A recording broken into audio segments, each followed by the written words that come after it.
Hello. Hey, everybody. Hi. Wow, it's great to see some of you guys. Kiko, yay.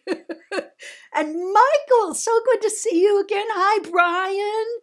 Ridza, all right, Christine, Elisa. Vanessa, great to see you back. Love it. Hi. Oh, look at that pretty smile from Christine. Hi, Adrian. How are you, honey? Oh, so good to see you all. I'm so glad you're here. And Christina, logging in from New York City. Hi. So good to see you guys. I love this Friday anatomy class because it gives me a chance to just kind of kick out the stops, and really talk about the sacred anatomy as it applies to your life, as the ways that you want to wrestle with it in your own world. I already have a question from Michael, which is hot stuff here. He says, my question, woo, concerns my difficulty allowing for universal will or source to trump, please don't use that word, my tendency to use personal willpower for everything. Okay, so here's what I want to break it down to. I want to break it down to subtle energy and electromagnetic energy. So subtle energy is the energy of consciousness. It's the expanded energy, universal energy. Personal willpower, electromagnetic energy. Now, the electromagnetic and magnetic energy, there's a limited store. We don't have that much electromagnetic energy. It's generated by the brain and by the heart and by our cells. And as we age, there's less and less and less of it because our body is already deteriorating. But the source energy, or the energy of consciousness, is an unlimited supply. So if you allow the source to be part of your conscious awakened awareness, it can actually let your electromagnetic energy reduce in the significance of control. In other words, trying to control the world, driving your bus, right? Driving your little yellow bus down the road, you have to realize that number one, you're on a road. Number two, you're on land. Number three, you're on in a state or a country. Number four, you're on a planet. And all you've got is this little yellow bus, right? So your electromagnetic energy is the little yellow bus. And the source is the entire planet. It's everything. In fact, it's way out into the cosmos. So allowing yourself to let go of the need to make your little yellow bus be the world, and instead allow yourself to participate at a higher level of awakened awareness by listening to the consciousness around you. God, it just expands what you can do with your life. It opens the doors. Now, when we're scared and when we're feeling beset by the aging body, and believe me, I know what that's like, when things, you feel like parts are falling off, and you're coming apart at the seams, and your cells aren't working like you want them to, et cetera, et cetera, et cetera. It's hard because you want to just hang on for one more second, one more moment. But if you can remember that at your core, you're already aligned and attuned with the divine source. At your core, you're already in perfect harmony with all creation. If you can just remember that for like a second, you allow the possibility that electromagnetic stuff can relax. So I know we've got a bunch of healers here, and Some of you are more educated than others, and some of you are more gifted than others, and some of you are more out there on the limb than others. Some of you are more inside the the fencing than others. But here's the thing we all can agree on, that a good attitude towards who and what you are will always benefit your health and well-being. So if your attitude can look like, I allow that universal source is within me and that I am part of that I am that, your potential for healing escalates. Now, many of us have, these terrible diagnoses, the scary stuff, right? Cancer, MS, you name it, ALS, all these horrible things. But we're always living until we're dead, until that very moment we're no longer living. And then we're still living. We're just in a different format. So the question I have to ask you, Michael, is, are you willing to commit to always living and opening yourself to the potential of what you are? Or are you always just going to be dying and trying to control and maintain and do? One of the people who was the most influential in my life was this woman named Gail Pierce. Cheryl, can you find a picture of Gail Pierce with the Dalai Lama? Is there any way you can? Cheryl's a genius. She can find things. I'm amazed at Cheryl's finding ability. So anyway, she was like a real inspiration to me. I met her when I was just a kid in my 20s. And Dr. Gail Pierce was a chiropractor who walked through Tibet right before World War II. And here's Dr. Gail. She met a very young Dalai Lama, very young guy. And Dr. Gail and the Dalai Lama stayed in touch, even after she left Tibet and went back to the States and studied with this amazing woman, Ogama Sama, who was a war hero, really, a Japanese war hero. She resisted the war and was locked up in camps. And she taught all the guards to meditate. She changed the course of people's lives just by her Zen practice. Anyway, so Dr. Gail was a big influence on my life. And one of the things that she did that was so influential to me was that she said there's really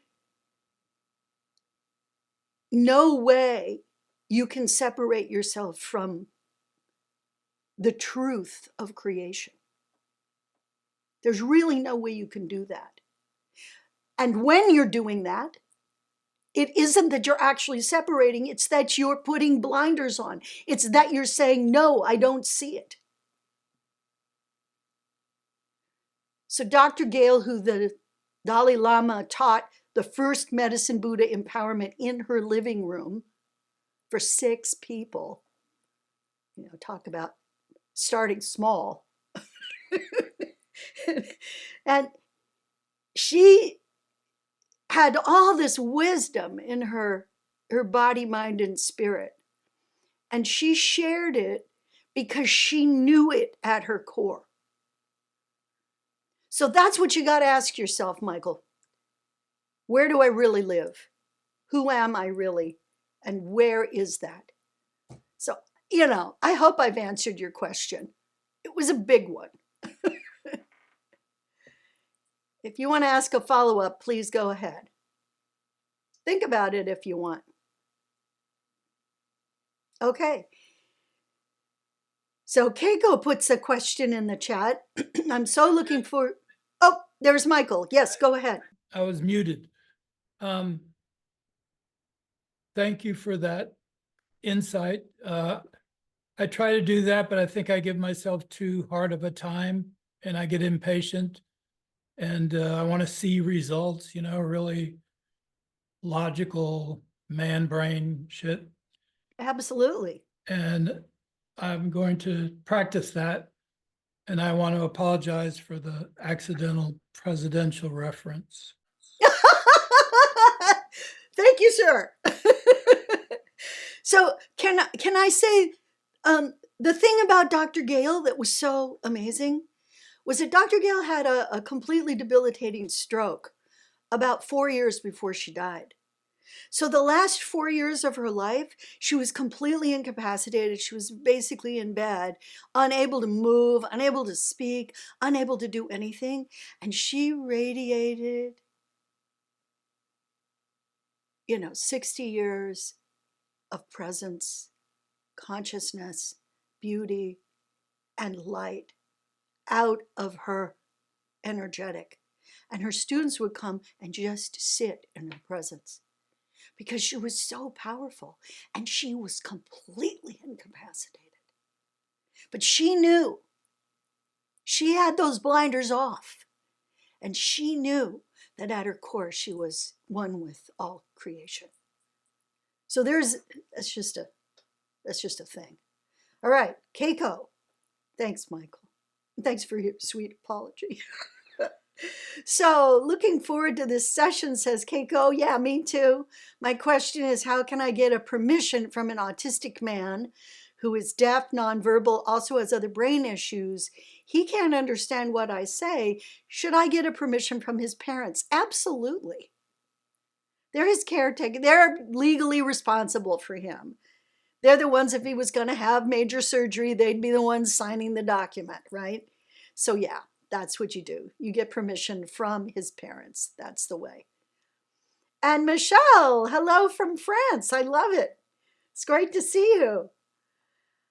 All right, Juliana, how does a regular meditation practice affect the human energy structure? Oh, one of my favorite things. Okay, so the reason we do meditation practice, the reason we pray, the reason we walk in the woods and experience nature and have that spiritual connection, the reason that we tune into our core and allow ourselves to just expand, the reason that we do all of those things is to allow spaciousness to arise within us.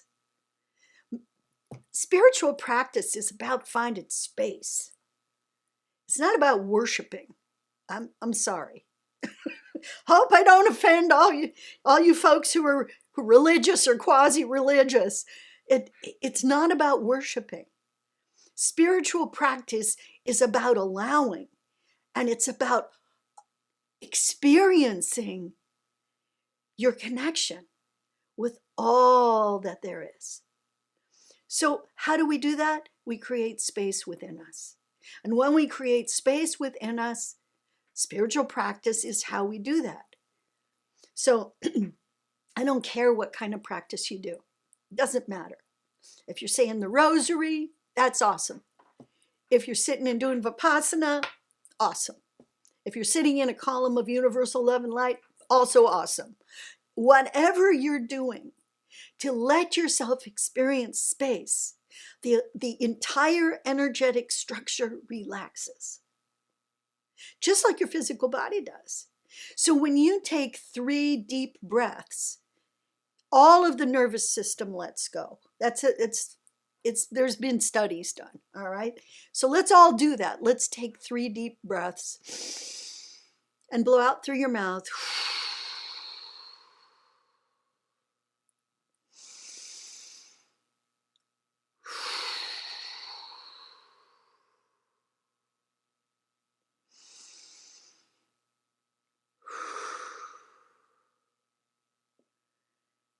So your nervous systems, your physical nervous systems, relax when you do that. They let down, but there's something else that happens. Your template, which is the location of your subtle nervous system, also relaxes. So your whole structure lets go when you just take a moment to breathe. So, what if you're sitting on your cushion, you're watching, thoughts come and go like Daffy Duck running across the screen, and you're allowing yourself to just have the spaciousness of the moment? Your whole structure loves that and it responds. So, how does it affect the HES? It relaxes it. It gives it a pause. It allows your challenges, your traumas, your issues to bubble, bubble, bubble, bubble, bubble up.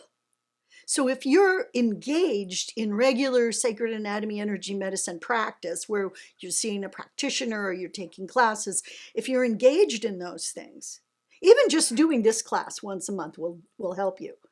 But what's happening is that your issues bubble to the surface, but not the surface of your electromagnetic field, to the surface of your sacred anatomy.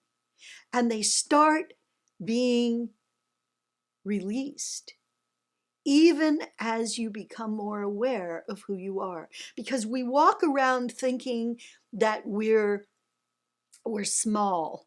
We walk around thinking that we don't make much of an impact. And that to make an impact, we have to yell or get big or insult people or, fight for what's right, all that stuff, right? And that's us making ourselves ridiculous, not really effective. What makes us effective is if we become awake and aware to the fact that we are conscious, and that consciousness is intelligent, and that intelligence is everything that we are, and we have the capacity to matter, to make a difference, to impact the world just by elevating our own consciousness. How do we do that? Through spiritual practice, through personal work.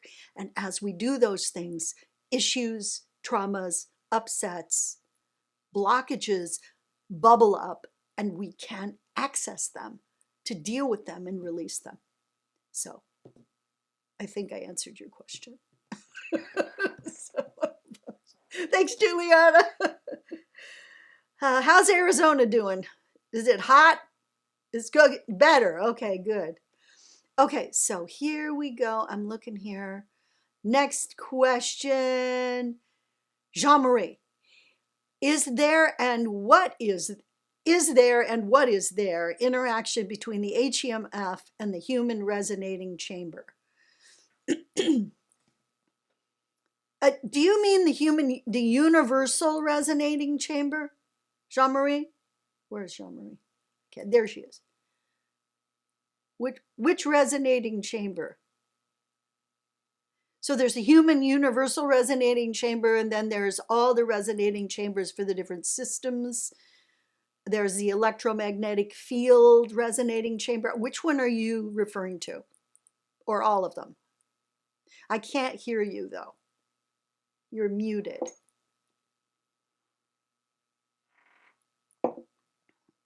Finally. There you go. Yeah, no, it was with the universal resonating chamber was what I was wondering, because there seems to be some kind of interaction, but it's not something that, we have studied other than, we know that when we put down our tail, it goes through it. When we put down our roots, it goes through it. The access chakra has access. But is there some type of interaction with the HEMF that's more direct than through these other mechanisms? Yes. Yay! As you suspected. So the way that happens, well, first of all, let's show everybody a picture. Whatever you can put up, Cheryl, that supports looking at. Kimmy's still working on the graphic for the axis chakra. We're doing a new graphic for that chakra, but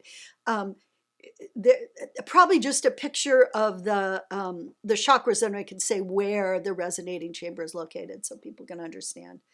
But the human universal resonating chamber is a chamber that's underneath the axis chakra. The axis chakra is 18 inches or so below your feet. Here you go. So if you look here, you can see the little guy's feet right there, and you can see roots that go down.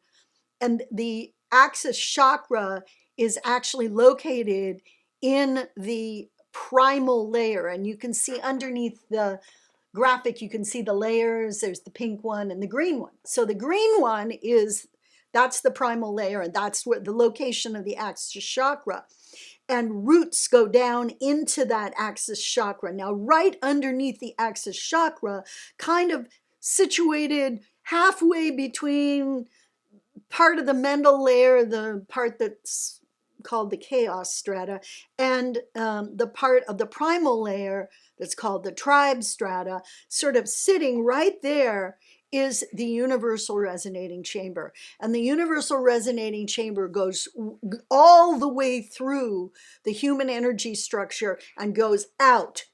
And it's outside of the structure as well as inside of the structure. And it is basically like a connective matrix that all human beings tap into. I used to do a thing in live classes where I would stand like 30 or 40 people in a big circle, and we would shoot pulses of energy from our universal resonating chamber across the room at each other to feel that connection, because you can actually do that. Now remember the terrible tsunami that happened in Indonesia. Well, so many people died. You guys remember that? Okay. We felt it. We felt it. We felt it in our axis chakra, right below it in the universal resonating chamber. And then it translates into the physicality because, and can you show the picture again, please, sweetie? That's Cheryl. I call Cheryl sweetie. Okay. If you look, so you see the mental layer, which is the yellow right on the other side of the green, overlaying that whole section from the mental layer to the interior. Can you show us a picture of the HEMF now, Cheryl? You're going to see overlaying that the electromagnetic field. So the electromagnetic field is actually overlaying the universal human resonating chamber. And because of the fact that it's overlaying it, it acts as a kind of influence on how we feel the impact. There you go. That's a picture of the HEMF.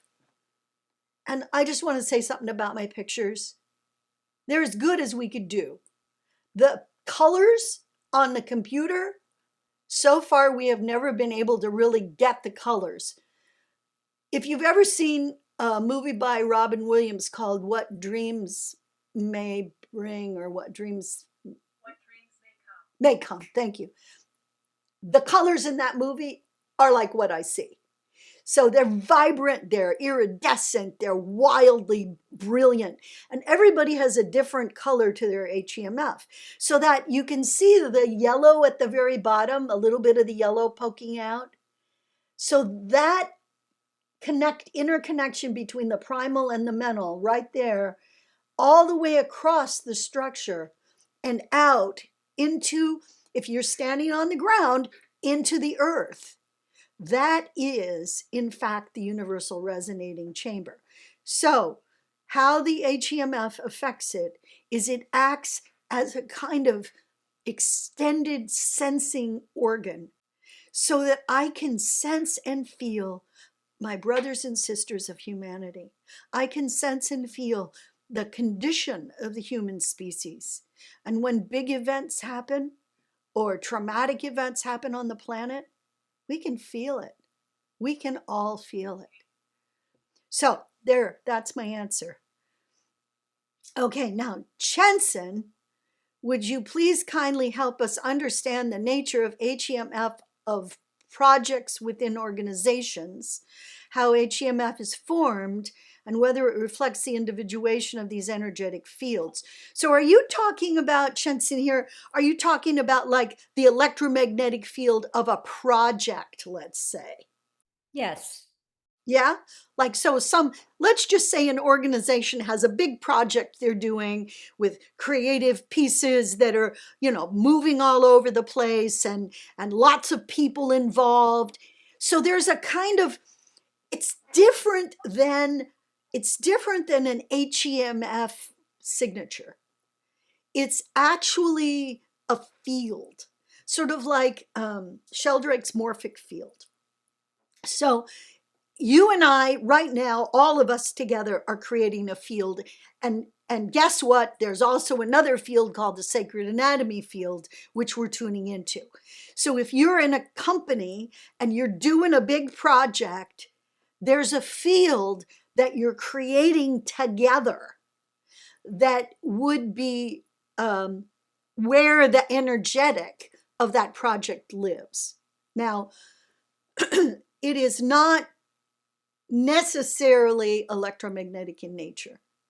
It may actually be the subtle field, because it may have something more to do with the spiritual connection of the people in the project, the karma of these people together, how they need to work together to resolve different personality issues, different things. You look beautiful today, by the way, Jensen. Anyway, so that extremely beautiful thing that's happening in a group that's working for the highest good of all concerned. Now that energetic is very powerful. Now, what if we take a group that's not working for the highest good of all concerned, but that is in fact working for the highest good of the CEO or the highest good of the bottom line of the investors?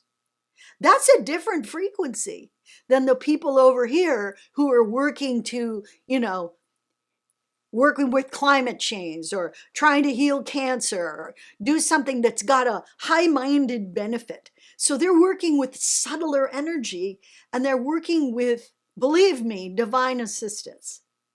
Over here, if these guys are working to just make more money, it's not, the frequency of that is not as high. Now, if the money is being made so that it can benefit feeding the homeless and housing the homeless and bathing the unwashed, and I mean, if there's a high-minded goal or a vision associated with the project over here where they're just trying to make money to do these things, that lifts the frequency of the project. So if you are looking at how the HEMF of each individual is formed, it's formed by the heart, the brain, and the cells. So if you have a project, that project doesn't have a heart, brain, and cells. The people working in it do. And so those people coming together create this frequency, this collaborative, field. And that field, if it's supported by, unseen teachers, guides, guardians, beings who have the welfare of all humanity at their heart, there's a higher level of frequency that radiates out of it. So may I? Yeah, go ahead. I wasn't sure I covered everything. Thank you for mentioning, or I think what I'm hearing is that within the morphic field, there are times that there would be an HEMF energetic as well as a subtle. And there are other times, depending on the intention and the initiative, it would only be more focused on the subtle. Because my question is, does a project on its own, let's say if it is for climate change, does a project on its own have an HEMF field? Or is that only associated with people? It doesn't really have an electromagnetic field, because and HEMFs are not only, or EMFs are not only associated with people. things have EMFs. Like, for example, the crystal behind me, Magda, she's got an EMF, you know? It's not human, but she has one. And it's different than the EMF of, say, a plant that's living, right? And interacting with the life force. Now, crystals also do that, but their electromagnetic field looks different. So everything that has any form of life in it has an electromagnetic field. Kevin, hi. Wow, that's a blast from the past. Hi there, Kevin. Sorry, stop me in my tracks. So everything has an electromagnetic field that is living at any level. Even if you take like a piece of furniture that's made out of wood, it'll still contain a little bit of the electromagnetic field of the tree that it was made from, you know? But So a project initiative, it's a living project. but it's the people who give it life. And when it generates momentum on its own, That's because of the people and the momentum they have, and because of the alignment together with the vision, so that the intention of the project is moving and has unseen support. so if we were to clear, let's say, the HEMF, or to charge a HEMF of a project, is that possible? I don't think so. I don't think so. I mean, you could certainly try, but I wouldn't say that would be the thing I would clear. That's not how I would clear it. You know? What I would want to do is I'd want to look at the participants in the project, and I'd want to clear their electromagnetic fields.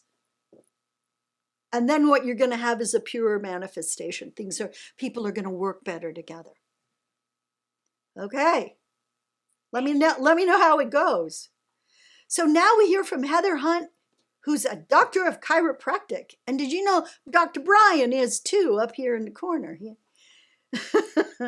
She says, I'm new here and I'm a chiropractor in Nevada City, California. Love Nevada City. It's a beauteous place. You must be doing good work. My question is how to embody my greater purpose of being in a healer design, but not using up my personal energy and being so emotionally tied to outcome. Come and take my edge class. that's my fastest answer. But the way you do that is, first of all, allowing yourself to have time in your busy schedule in your day to experience your spiritual nature. So having some form of spiritual practice helps. And I have said before, and I don't care what kind, just having that. So that'll start you rolling along to a place within you where your own greater purpose will start to manifest. Now, not all healers have the same design. Not all healers have the same purpose. Some healers are really kind of teachers, and their whole point of doing their healing work is to help people evolve and expand. Some healers are here for comfort and aid. And some healers are here because they cannot do anything else. They only can heal. They must heal. They're driven to do it. So there's different types, and sure, there's a lot more kinds of healers. But if you just take those 3 types of healers, I think finding your greater purpose looks like seeing kind of why you decided to do this work in the first place, and then looking at how the work that you do supports the individuals you work with to align to their greater spiritual purpose. So there's 2 things. There's your life purpose, and we write paragraphs and paragraphs on my life purpose, and we make lists, and then there's your spiritual purpose. There's your soul's purpose. And your soul's purpose is really simple. There's only really 3 of them. To align the vision, that you hold within and support the greater vision of the species. That's one. Number two would be to experience harmony, love, beauty, and elegance, and to allow your soul to express in that way. That's two. And the third is to love, love, love, love, love, love, love. So there's really only 3 soul's purposes. And those purposes are reflected in the sacred anatomy. They're reflected in what we call the soul's orientation. So those purposes are your orientation. And you only have one. And it's always and forever going to be your purpose.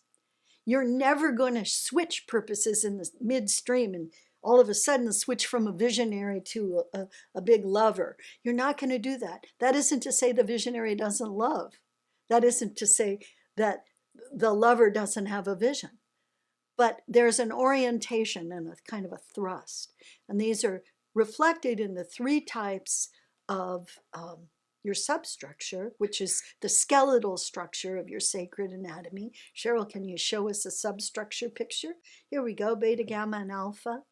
The alpha substructure is the visionary. The beta is the artist or the craftsperson, the harmony generator. When they walk in the room, it's more beautiful.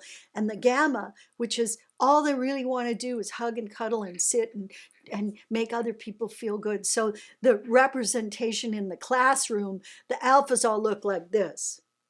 Show me. Prove it to me.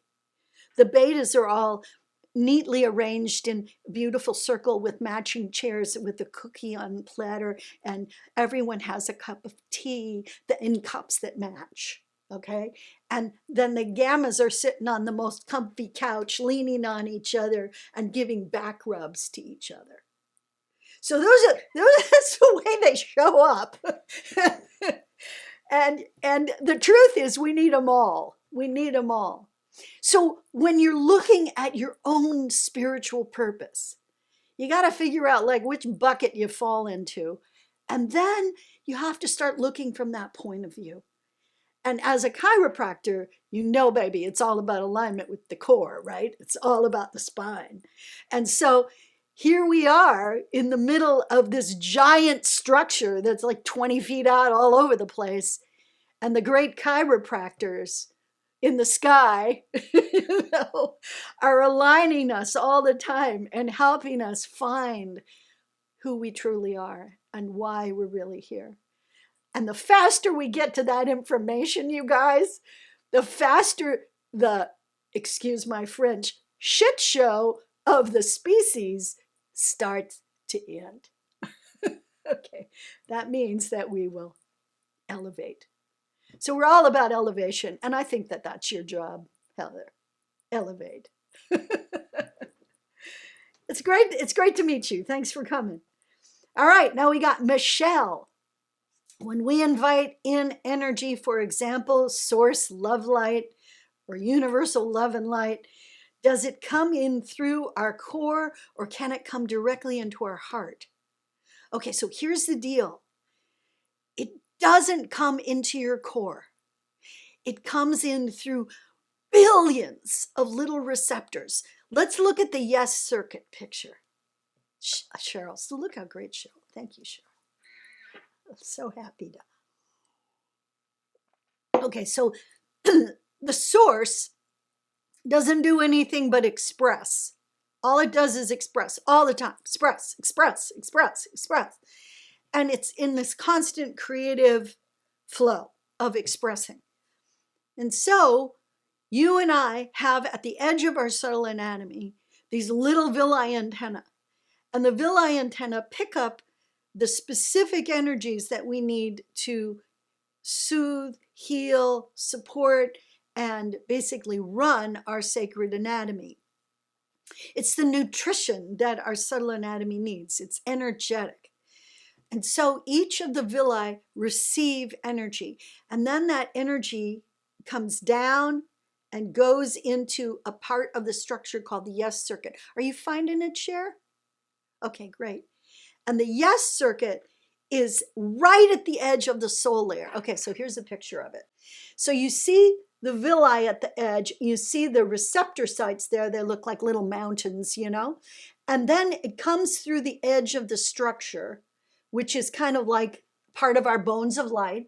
It comes through the edge of the structure, that little fine golden line there. And then it goes into this section called the yes circuit. And in the yes circuit, the single energies come in and they have these tiny, tiny, minuscule little streams that they move in.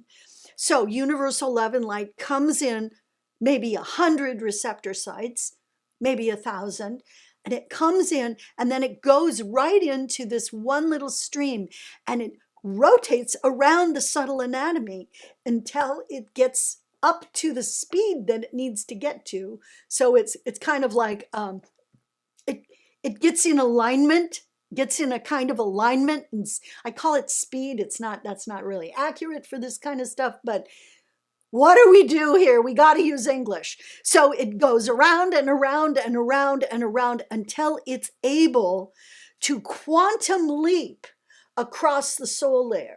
Because the soul layer, you can see it's swirling, it's wild, it's this rainbow layer, but it's too intense for a single energy to come into and be useful. So that energy has to begin a kind of attunement process and personalization process so it can be used. That starts in the yes circuit. And then it comes out those little kind of funnel-like things, jumps across the soul layer and goes into a template strand, which then takes it all the way down to the interior at the core, where there's like an E stomach that wraps around the core. It goes into the E stomach where it's personalized, initialized, and changed so that that universal source energy is now, you know, Michelle's source energy, right? So it's changed to for you. And then that energy is released out into the soul layer where it now can be absorbed and used. So it doesn't come in through the core. What the core is a constant current of source within you. And at the top of your structure, there's a part called, so this is real anatomical answer, but I'm hoping that's what you're here for. So Cheryl, can you show us a picture of the fountainhead? So at the very top of the structure, there's this thing called the fountainhead, which is where the individuation takes place. So subtle single currents of the core split off and actually, like a fountain, fall in to the soul layer. So this fountainhead spills out right there at the very top of the structure, function, purpose, and wisdom as single strands. Whereas when the energy comes in, function, purpose, and wisdom are together as a core current, which, by the way, is a filament or a fragment of divine source. So we are made of source energy, but we're individuated. So guess what's happening here and why we call it the soul layer? Because this is small s soul. The core at the center, big S soul. So energies can come directly into your heart. It's not really recommended to bring in pure energy from the source into your heart. And in fact, it really doesn't happen. It comes in the way that I've described, and then it finally goes into the soul layer, and then it fuels the subtle anatomy, which supports the physical manifestation, which supports the beating of the heart. I hope that is understandable. Was that too far out? Are you okay? You still with me? Yes, that was exactly what I wanted to know. Thank you. All righty then. Okay, now, Dr. Brian. I did a workshop recently where the instructor talked about pulling our energy back when working with clients. This has been helpful in allowing others their space to heal as I assist them. I wondered what would happen if I embodied my presence in the center of each chakra in the central channel. It's a challenge to be in all 13 at the same time, but it feels very powerful when I get there. Okay, so here's the deal, Brian, and thanks for this question, because I'm sure a lot of people are thinking, like, how can I be more effective? Pulling your energy back when working with clients is great, and I actually suggest that during the edge practice that we pull our electromagnetic field in. In fact, let's all do it right now. Okay, so your electromagnetic field is anywhere from 4 to 10 feet out from your physical body. We want it to be between 2 and 4 feet out. So on the right and left side of your body, if you would place your hands on handles, which are there, believe me, they're in the electromagnetic field. Take a deep breath and just pull your electromagnetic field in. Okay, and then up and down, extend your light fingers and grab onto those handles. Pull your energetic light body in, and that, by the way, is your electromagnetic field. And then front and back, pull in your electromagnetic field here. So in 3 directions, we pull our energy back. Now, if you're working with somebody, you don't want to use your own electromagnetic field to shift their energy. A lot of healing modalities teach you to do that. And I'm telling you, don't do it. Why do I say don't do it? Because I suggest that you use the edge of your sacred anatomy to interact. The edge is like Gumby. It changes shape. You can pick it up with your hands. You can use it to interact. But the thing about being at the edge that's different from being in your electromagnetic energy is that your electromagnetic energy is always looking to manipulate or change. Your edge is looking at allowing. Huge difference in the two. So if you're manipulating somebody's back as a chiropractor, you're doing a manipulation. Those forceful manipulations are never as good as the ones where the client is breathing with you, is thinking, I'm going to shift this vertebrae, or I'm going to shift this part of the body, and you're witnessing and allowing that part of the body to move. That adjustment will stay longer than the one that's like forced, you know? You know what I mean? Yeah, okay. So it would definitely be helpful to pull in your electromagnetic field when working with people. Definitely, no question. Now, your second part of the question is, I wonder what would happen if I embodied my presence in the center of each chakra in the central channel. Here's the deal. Once you embody presence, you are embodied in the entire system. You don't embody chakra by chakra by chakra. You don't. It is, it's much too fragmenting. So I, for one, I want to interact with somebody as a healer. So say I'm going to a chiropractor. I want that chiropractor to be fully embodied in every part of their anatomy.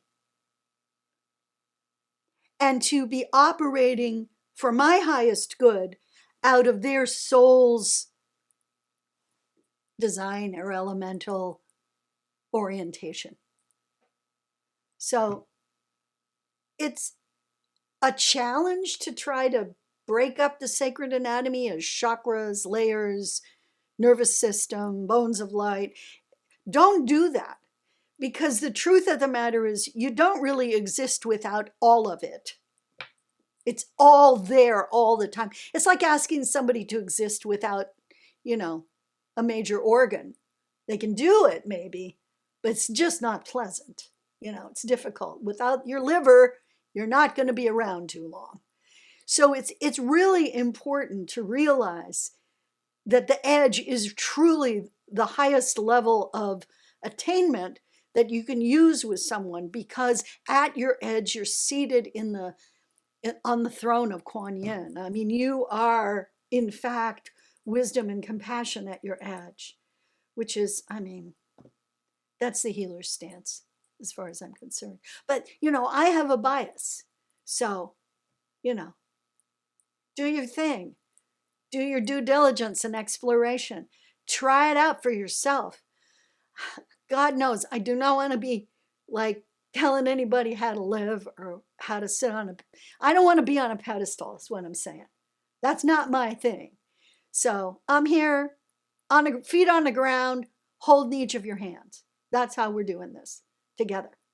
So if you have thoughts and ideas about embodying in channels or central, and you want to talk to me about that, just pick up the phone, Brian.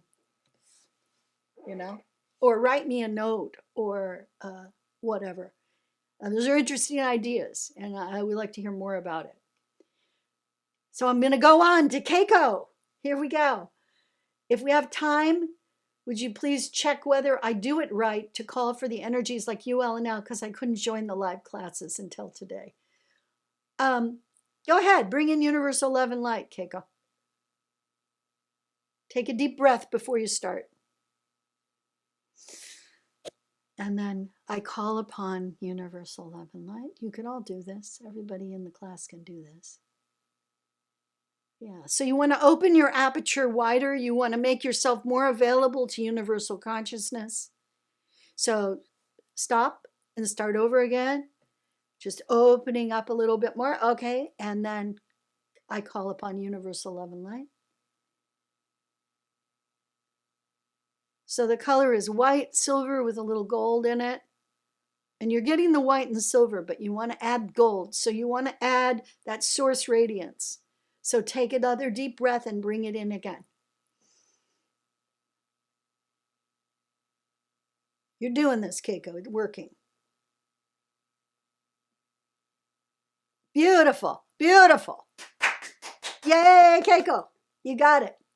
So that's really good. Thank you for asking me to check you. Anybody who takes any of my classes online and wants to have something like that checked, they can ask me or they can ask Cheryl. All you have to do is send an email and make a time. We'll spend a few minutes with you to do just what I did with Keiko. Good job, Keiko. All right, Heather. Here we are, back to Heather. How do you think about the idea of a narcissist? Well, I don't much like them. Do you think people are true narcissists, or are they so wounded by trauma that, as John O'Donohue says, that they then need to direct all the love energy to themselves, interested from a technical sacred anatomy point of view? Narcissists are generally running the world through their electromagnetic field. They've extended their electromagnetic out to fill up an arena, fill up the space, take all the room, suck the life out of the room, so to speak.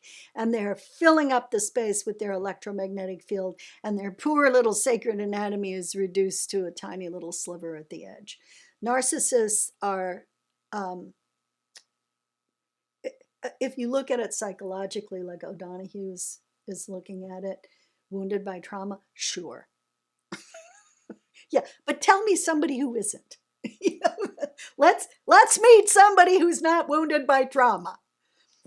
Yeah? Okay, so not everybody chooses narcissism. People who feel they have to control the world, they have to be captain of the big ship, those people become narcissists. So it's usually such an out of control scene in their childhood that they are dominated by a strangely over-controlling parent. And the only way that they can get space is by making the entire world about themselves. So that's a narcissist. It's a malfunction of the electromagnetic field. It is treatable, but oh my God, it's work. A lot of work. I mean, you really have to rebuild that electromagnetic field. You have to teach the person to keep their electromagnetic field controlled. And most narcissists are happy like they are, and nothing's wrong with them, right? They're perfect, just like they are. So that's the problem with narcissists. But from a sacred anatomy point of view, it has very little to do with the sacred part of the anatomy and more to do with the electromagnetic field. Okay, Elizabeth. Hi. Your hair looks really cute, by the way. Can you say something about the subtleties and influences on the 3 substructure types? You're welcome, Heather.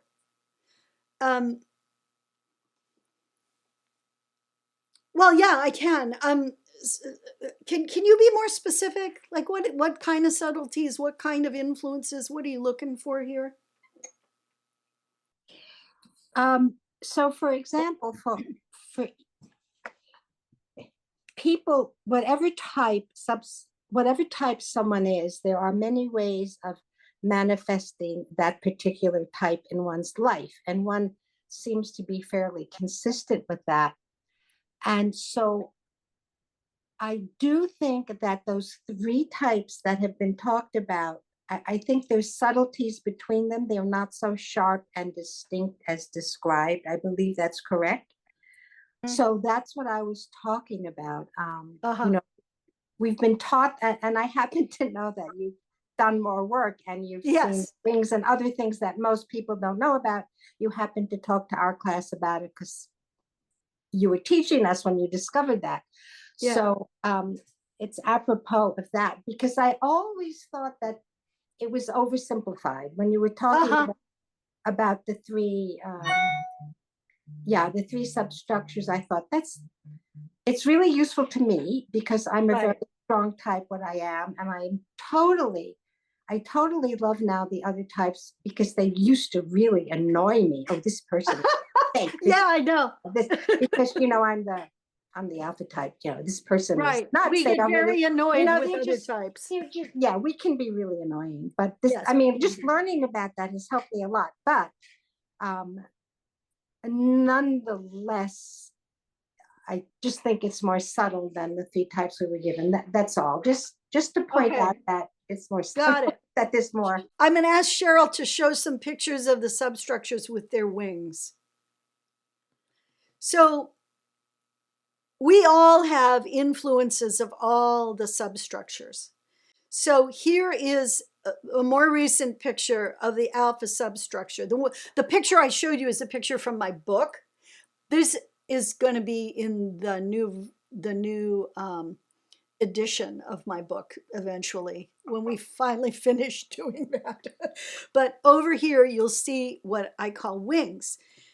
Much like if you've studied Enneagrams, there's a type and then you have wings on either side and influences from these wings. Same kind of idea. So this is an alpha substructure with a beta and a gamma wing. Now, I'm an alpha substructure and I'm extraordinarily creative. So my beta wing is really developed.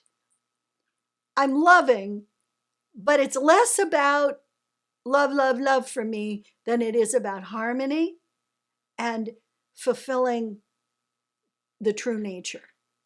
So that gamma wing for me is a little bit smaller. It's a little less evolved or awakened. So my personal work is loving, loving, loving, because I want to build that wing up.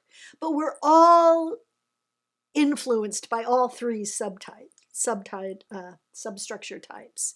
It's just we have kind of a main one. And you want to see the other 2? Yeah. Everybody has a wing on either side. So here's the gamma. And you should see gammas and betas, you'll see the wings are closer in. For alphas, the wings are further out because of the way that the substructure's formed. But this is the gamma wing. And so they have an alpha and a gamma wing for the, an alpha and a beta wing for the gamma. And then let's look at the beta. And the beta also has an alpha and a gamma wing. So you see one side, and it just depends. Like if yours is on the left, if you're, say your beta wing is on your left, it means one thing. If it's on the right, it means something else. And what I've discovered is that those wings may shift. So that's interesting. We're still studying it. I welcome all of your input. We're still wrestling with the wings. And you do develop them over time. So Diane, yeah. We all have those.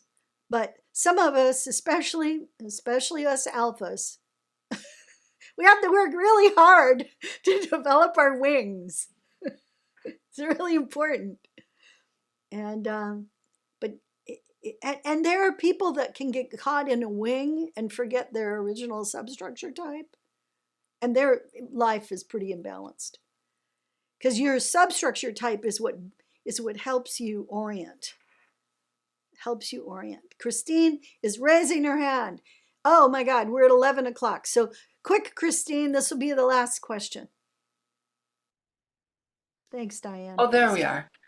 Okay, so very quick question. It looks like the alpha thing that you just showed us is much more complicated or filled in. Well, the alpha picture that Cheryl showed you is a composite of the entire structure, the entire bones of light. So it is more complicated. We did a simpler version of the beta and the gamma, but they all have all of the substructure anatomy in them.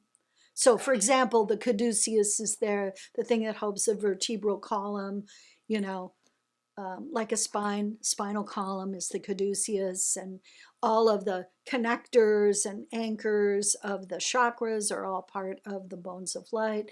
Bones of light is a pretty complex system, and that's visible in that first graphic. Why don't you go ahead and share it again, Cheryl, so everybody can see what we're talking about. Woohoo! Yeah, it's more complicated. So you can see the guide wires. The other pictures don't have those. And also, anyway, but we also don't have the framework in this picture. Framework is like the rib cage of the sacred anatomy, and it's not in this picture. So it could have more complexity. You're welcome. All right. So thanks, Andrea, for your kind words. I want to share with you what's going on with this gathering for the next foreseeable future. Cheryl, can you put that up? All right. I've decided, because I'm having so much fun with this, I decided to extend it through March. So November 22nd, we're not meeting in December, you guys, because everybody needs a break. But in January, February, and March, we'll meet on these dates. November 22, January 10, February 7, March 7. It will always be free. This Friday anatomy class will remain free. Are you guys want to continue this class? Let me get some feedback. Is that a yes? Okay. All right. I'm going to do it. I had a couple of choices. It was like I could go back to Sangha Garden, which was this deep meditation, or I could do, sort of spiritually oriented classes where I taught a piece or something, or I could do this Anatomy Friday. And I think the Anatomy Friday is really fun. So I'm going with fun. So it's so good to see you all. Diane, it's so nice to see your face, and Adrian and Kirsten rather. It's good to see you, and Christina, it's so good to see you. Jean-Marie, Hosanna, my friend, hello. Andrea, Nancy, hi there. Barbara, thank you so much, Barbara, for being here. And Heather, welcome to this class. I hope you come back again. Michelle, keep coming back from the UK. And Lila, I didn't see your face, but please come. Elizabeth, always good to see you. And Christine Hodel, always welcome. Keiko, yay, so good to see you, your face. Brian, always a delight. Jean, hi, honey. Ridza, Vanessa, Eliza, love you. I'm going to see you. I'm going to come to France. I'm coming in March. So all you UK people and European people, I'm going to teach a class live in France at the end of March. So I'm hoping you all show up and hang out with me and that we have a wild time. Takeo, I haven't seen your face, but you're welcome. It's good to see you here. All right. Jean-Marie, thank you for that kind little acknowledgement. Love you guys. Hope to see you soon. I'm retooling my entire Sacred Anatomy Academy. We are doing some amazing stuff. I'm taking complex classes that take 6 weeks to do or 3 months, and I'm making smaller classes out of them. I am making it easier for people to take them. I'm making them shorter. I'm making them easier. It's taking me a minute to do it, but in January, we're going to launch this. So keep your eyes peeled, you guys, because I'm going to bring to the world easy access sacred anatomy experiences. So I hope you're going to be able to be part of that. And love you guys. Keep the faith and don't forget to vote if you're an American. For God's sake, vote.